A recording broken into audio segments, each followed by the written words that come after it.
welcomes my near and dear student in our online classes। जो पिछली class हुई थी उसमें मैंने आपको इलेक्ट्रिक पोटेंशियल यानी विद्युत विभव और इंटेंसिटी ऑफ इलेक्ट्रिक फील्ड विद्युत क्षेत्र की तीव्रता के बीच में एक रिलेशन हमने क्रिएट किया था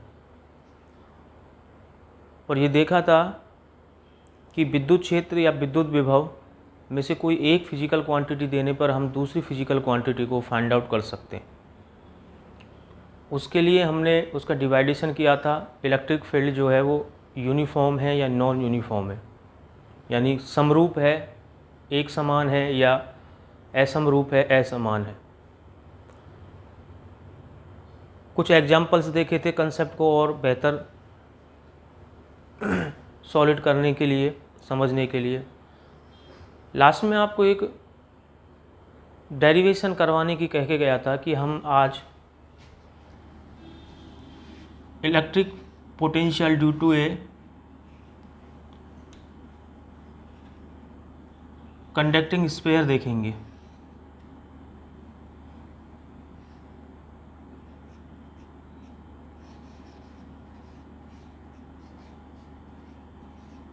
इलेक्ट्रिक पोटेंशियल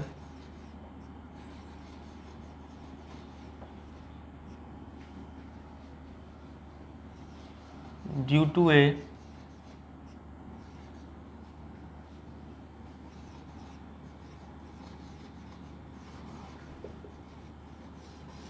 कंडक्टिंग स्फीयर, यानी चालक गोले के कारण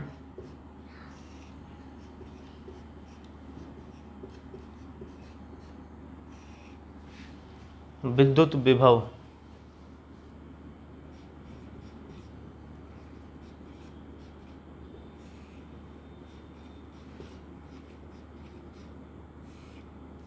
ठीक है। तो मैं आपको एक बहुत इम्पोर्टेंट बात बता के गया था। कंडक्टिंग स्फीयर यानी चालक गोला चाहे ठोस हो, चाहे हॉलो हो, खोखला हो, हिंदी में खोखले चालक गोले को गोलीय कोश कहते हैं, और कुचालक गोला, लेकिन वो कुचालक गोला खोखला होना चाहिए। तीनों का स्थिर वैद्युत व्यवहार समान होता है और जो आवेश होता है वो तीनों के पृष्ठ पर पाया जाता है। समझ में आई बात? लेकिन तो तीनों के लिए डेरिवेशन सेम होगा, लेकिन जब कुचालक गोला होगा और कुचालक गोला ठोस होता है, उसके अंदर मैटर पाया जाता है, पदार्थ होता है, तब आवेश जो है उसके अंदर पाया जाता है, तो वो डेरिवेशन निश्चित रूप से अलग होगा। और ये बात मैं आपको कल समझा के भी गया था विद डायग्राम। तो इसमें सबसे पहले पहला पॉइंट आप ये नोट करेंगे, चालक ठोस गोला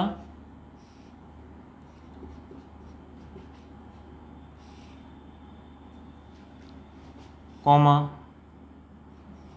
खोखला गोला, चालक ही है वो भी,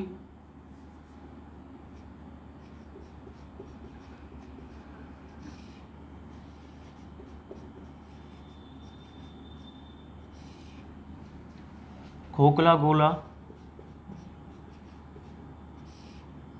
व खोखला, इंपॉर्टेंट, ठोस की बात नहीं कर रहा मैं, खोखला अचालक इंसुलेटिंग गोला, तीनों का स्थिर वैद्युत व्यवहार इलेक्ट्रोस्टैटिक बिहेवियर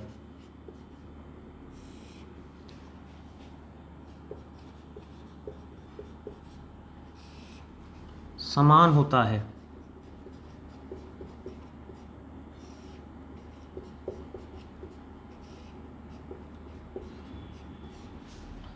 ठीक है।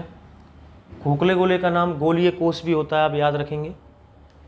तो conducting solid sphere, conducting hollow sphere and hollow insulating sphere, all three behaves same electrostatic behavior, या all three have same electrostatic behavior। ठीक है। तीनों के जो चार्ज है वो तीनों के कहाँ पे पाया जाएगा बेटा? ऐसे सरफेस पे पाया जाएगा। जैसे ही आप इसको इन तीनों को चार्ज दोगे, किसी भी मेथड से आप इनको चार्ज देते हो, तो वो पूरा का पूरा चार्ज कहाँ पर वितरित हो जाएगा, कहाँ पर डिस्ट्रीब्यूट हो जाएगा? इनकी सरफेस पर डिस्ट्रीब्यूट हो जाता है, ऐसे। Remember it? ओके। अब हमारा उद्देश्य क्या है वो सुनिएगा। हमें इस गोले के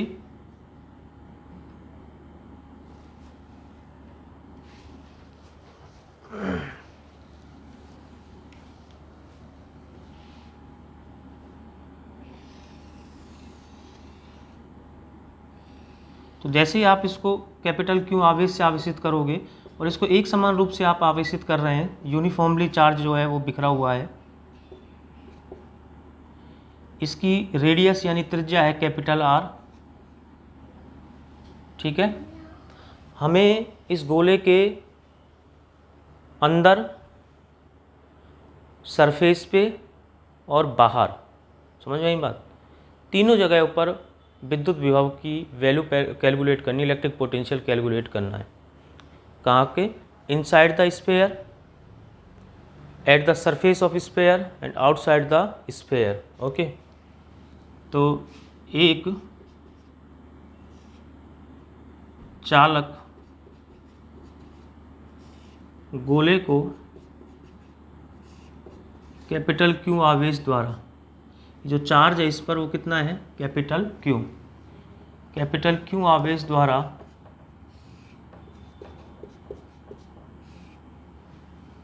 एक समान रूप से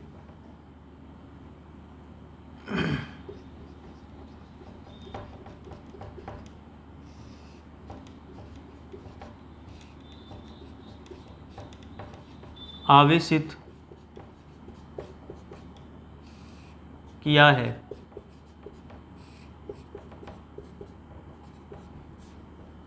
हमें चालक गोले के बाहर, कॉमा,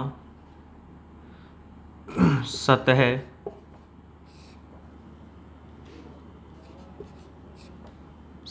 पर तथा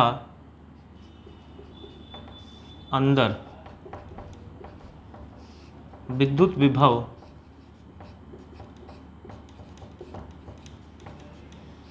का मान ज्ञात करना है। ठीक है। ये हमारा उद्देश्य है। चालक गोले के बाहर, सतह पर और अंदर हमें विद्युत विभव का मान ज्ञात करना है। ठीक है। ये इसका सेंटर हो गया O। यहाँ से मैं R दूरी अगर चलूँगा, not capital R, small r दूरी में चला, कितनी दूरी चला बेटा? स्मॉल r दूरी, ये तो मुझे एक बिंदु मिला, कौन सा? Capital P। आपको पता होगा, मैं जब तक आपको फिज़िक्स पढ़ाऊँगा तब तक मेरा जो पॉइंट ऑफ ऑपरेशन होगा, यानी जहाँ पर मैं विद्युत विभव को कैलकुलेट करना चाहूँगा, वो पॉइंट हमेशा मेरा P ही होगा। ठीक है। तो मुझे केंद्र से r दूरी स्थित, स्मॉल r दूरी स्थित बिंदु P पर विद्युत विभव ज्ञात करना है।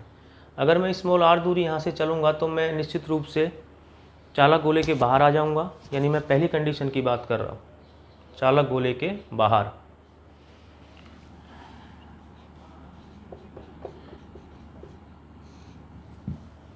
ठीक है। और उस कंडीशन को अगर आप ध्यान से देखें तो उस कंडीशन में स्मॉल r ग्रेटर देन होगा कैपिटल R से, यानी स्मॉल r बड़ा होगा और कैपिटल R छोटा होगा। तो इसका मतलब हम चालक गोले के कहाँ पहुँच चुके हैं, बाहर पहुँच चुके हैं। तो केस फर्स्ट हम पढ़ रहे हैं।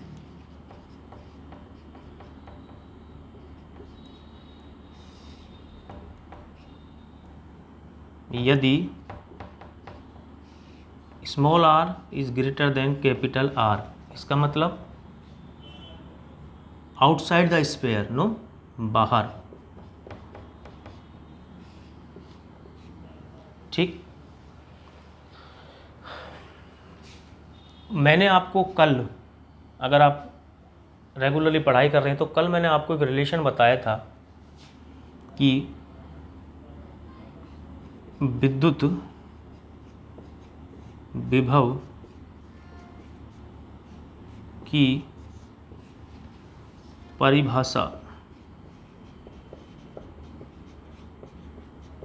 परिभाषानुसार, और आप ध्यान से देखेंगे तो ये रिलेशन बताया था E vector dot D R vector. जो बच्चे रेगुलरली फॉलो कर रहे हैं उनको याद हो गया होगा। और साइन यहाँ पर किसका लगाया था, ध्यान करके बताएं मुझे। नेगेटिव साइन मैंने यहाँ पे पुट किया था।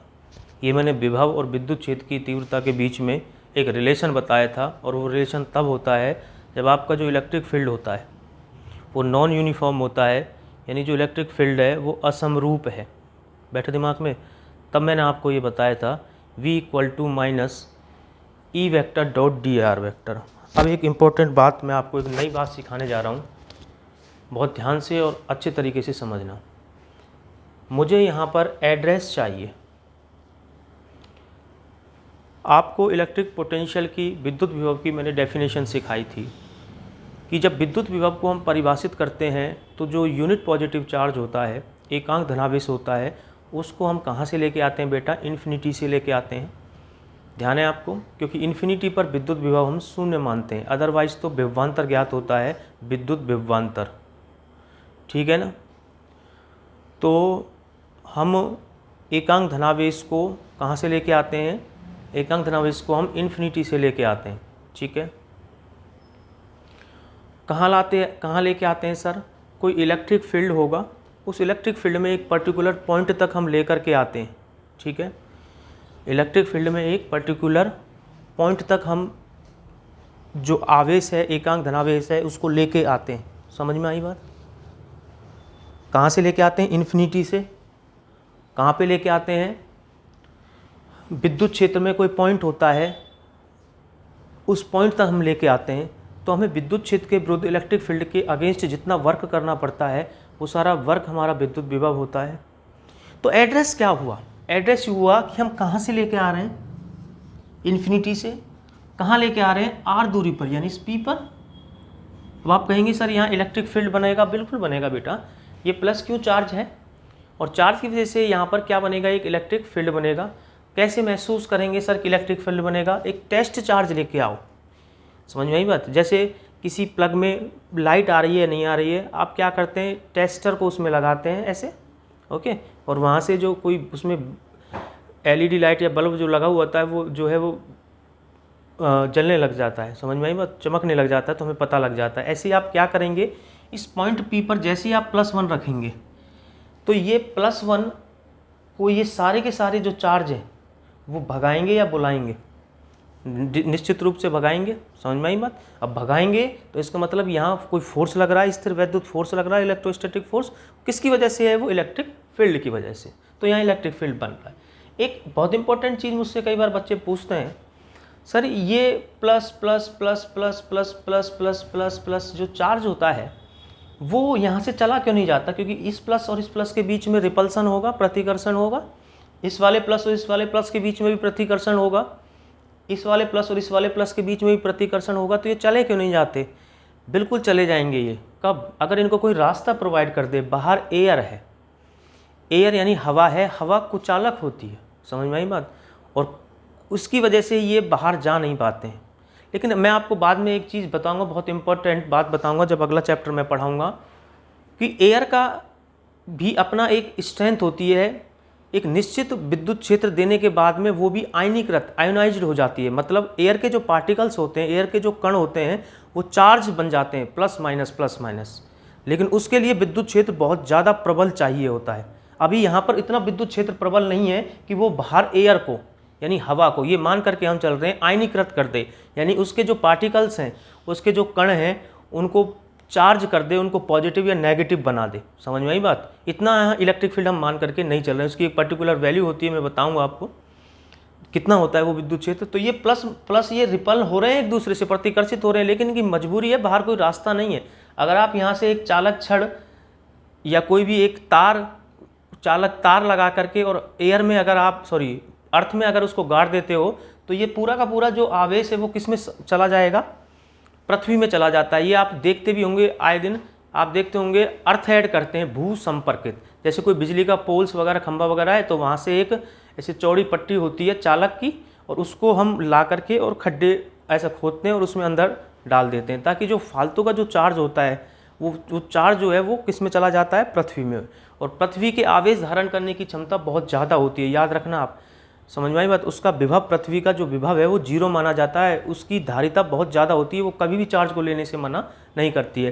तो ये सारी जानकारी आपको धीरे धीरे मैं अभी दे रहा हूँ, बेसिक चीज़ें, और आगे के चैप्टरों में आपको मिलती चली जाएगी। ठीक है, तो यहाँ पर मैंने एड्रेस इंगित किया कि मुझे एकांक धनावेश जो मैं यहाँ लेके आया हूँ, उसको कहाँ से लेके आया हूँ? इस +1 को मैं इन्फिनिटी से लेके आया हूँ, कहाँ तक लेके आया हूँ? r दूरी तक।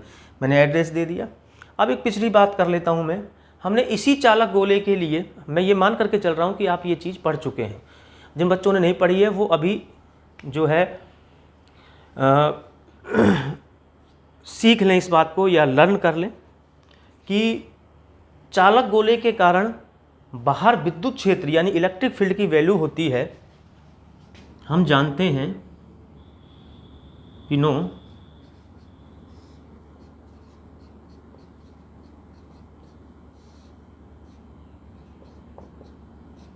ठीक है, ई वेक्टर। और मैं आपको एक थोड़ा सा एक हिंट और दे देता हूँ, यहाँ मैं आउट यानी चालक गोले के बाहर विद्युत क्षेत्र लिख रहा हूँ।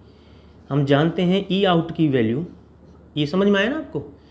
और ये भी वी आउट ही है, चालक गोले के कहाँ लिख रहे हैं हम इसको? बाहर, तो वी आउट लिख सकते हैं आप। ठीक, इसकी वैल्यू होती है 1/4 पाई एप्सिलॉन नॉट, जिसको आप के लिखते हो, लेकिन मैं मना करता हूँ के ना लिखा करें, कैपिटल Q अपॉन में r² r कैप। ठीक, ये वेक्टर फॉर्म में लिख दी। इस वैल्यू को हम यहाँ पे जमा रहे हैं, अतः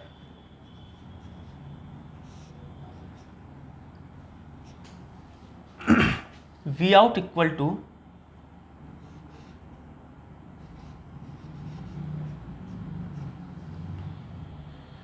माइनस इन्फिनिटी से, और कहाँ तक लिखना है आपको? R तक।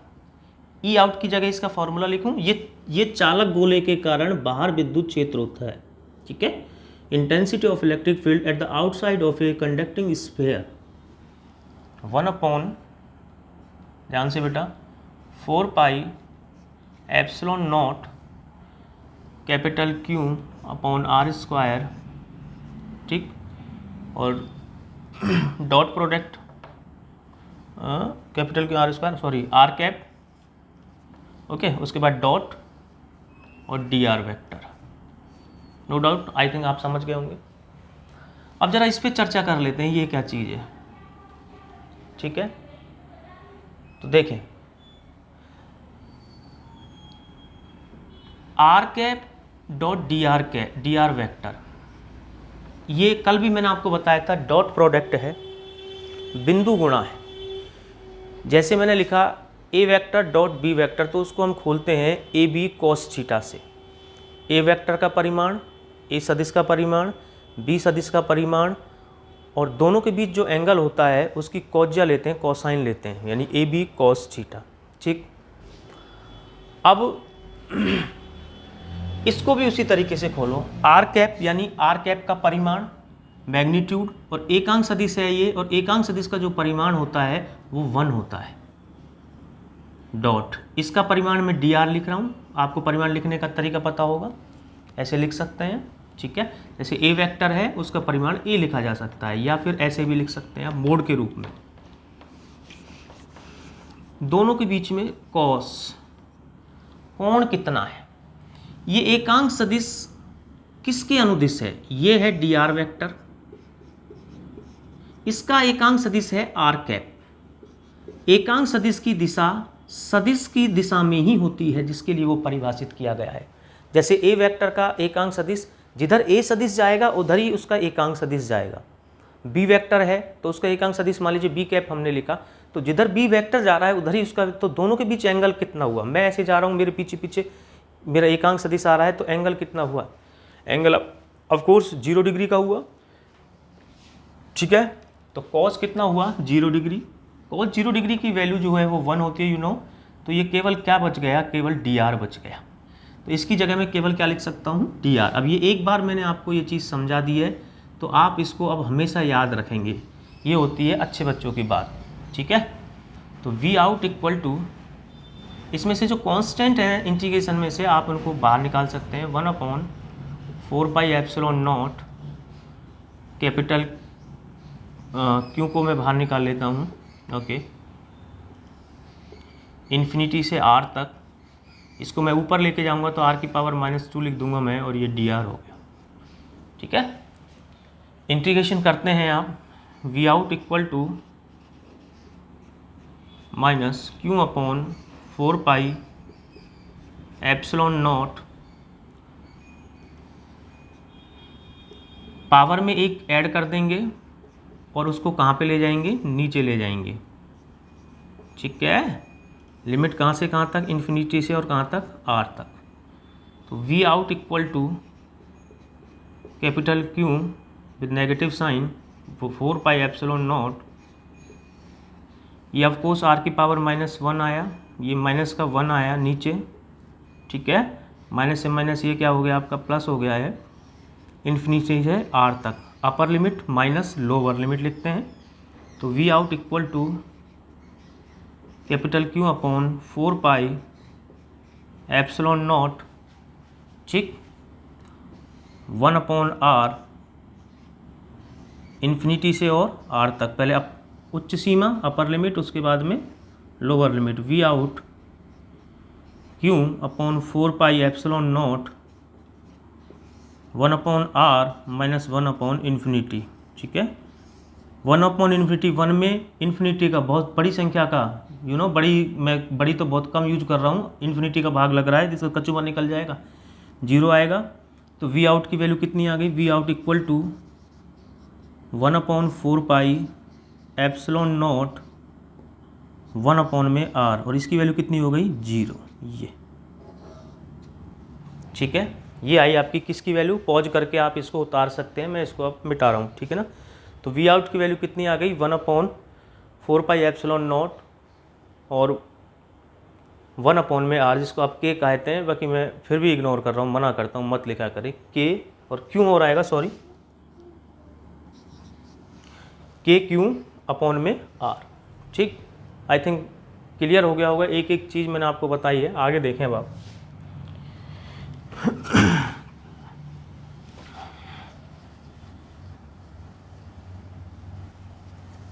अब हम बात कर रहे हैं कि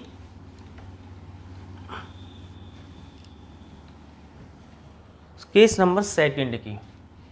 अभी हमारे पास केस फर्स्ट मैंने आपको सॉल्व किया था, उसमें हमने निकाला था value, sorry, v equal to 1/4πε0 capital Q upon में r। ठीक, यहाँ से एक जानकारी मिल रही है आपको कि आउटसाइड ये 1/4πε0 और ये यूनिफॉर्मली कैपिटल Q को हमने चार्ज किया और हम आवेश दे नहीं रहे, तो ये सब चीज़ कांस्टेंट हुई। तो वी आउट किसके व्युत्क्रमानुपाती हुआ, एंटी 1/r के, यानी जैसे जैसे आप डिस्टेंस की वैल्यू को इंक्रीज करोगे, वी आउट यानी विभव का मान जो है वो कम होता चला जाएगा, और r जब अनंत पर आ जाएगा, मतलब आप इसको इतना बढ़ा दोगे कि आप इन्फिनिटी पे पहुंच गए, तो वी आउट की वैल्यू लगभग कितनी हो जाएगी, 0 हो जाएगी। ठीक, आई बात समझ में। तो जैसे जैसे आप r को इंक्रीज करोगे वैसे वैसे इलेक्ट्रिक पोटेंशियल की वैल्यू जो है वो डिक्रीज होगी, यानी जैसे जैसे आप दूरी बढ़ाते जाओगे, बिंदु P को खिसकाते जाओगे आगे आगे और आगे और आगे, तो जो विद्युत विभव है उसकी वैल्यू कम होती जाएगी, कम होती चली जाएगी, और इन्फिनिटी पे जाकर के विद्युत विभव की जो वैल्यू है, जो विद्युत विभव का जो मान है वो कितना हो जाता है, 0 हो जाता है। बैठा दिमाग में। अब आगे देखें आप, केस सेकंड,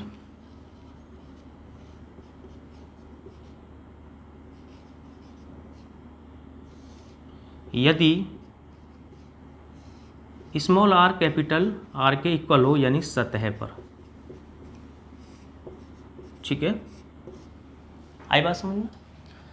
जैसे ही मैं सतह पे पहुंचूंगा तो स्मॉल आर कैपिटल आर, मुझे कुछ करने की जरूरत नहीं है, बस स्मॉल आर की जगह कितना लिख दें आप, सॉरी, सरफेस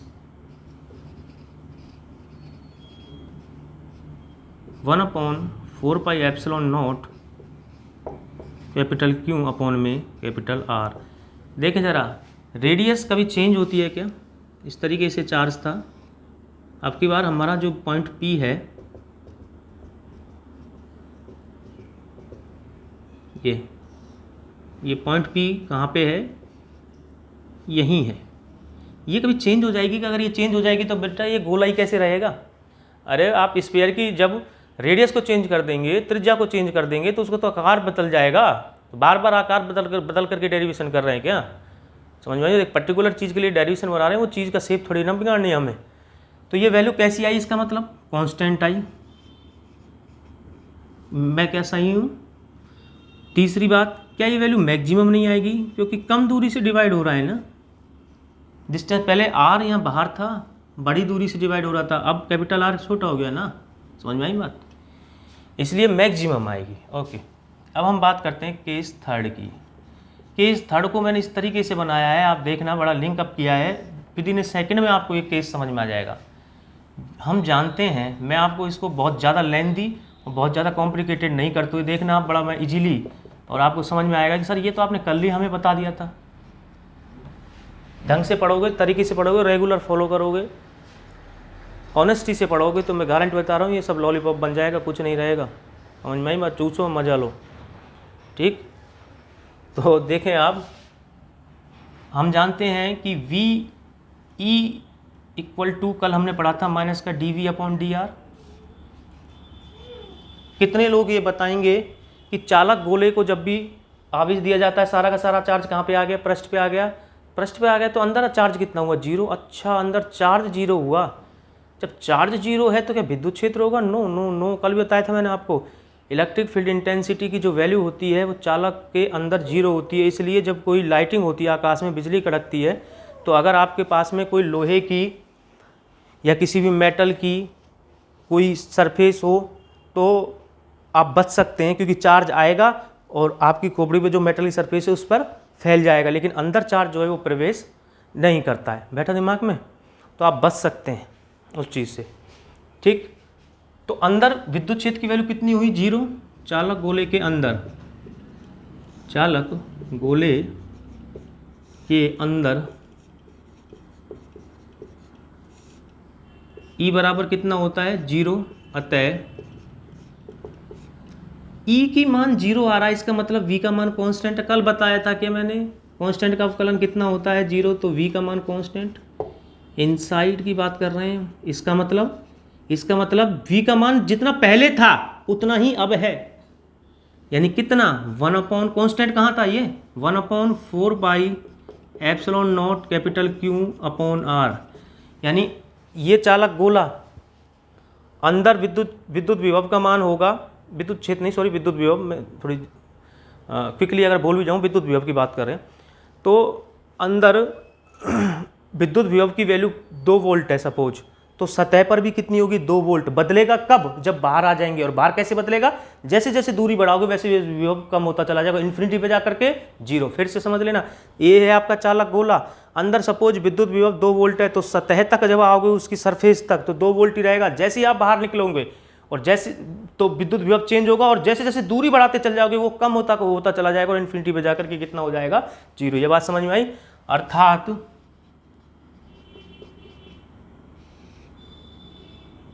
चालक गोले के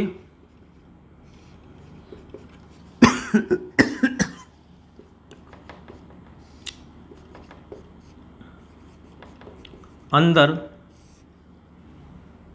विद्युत विभव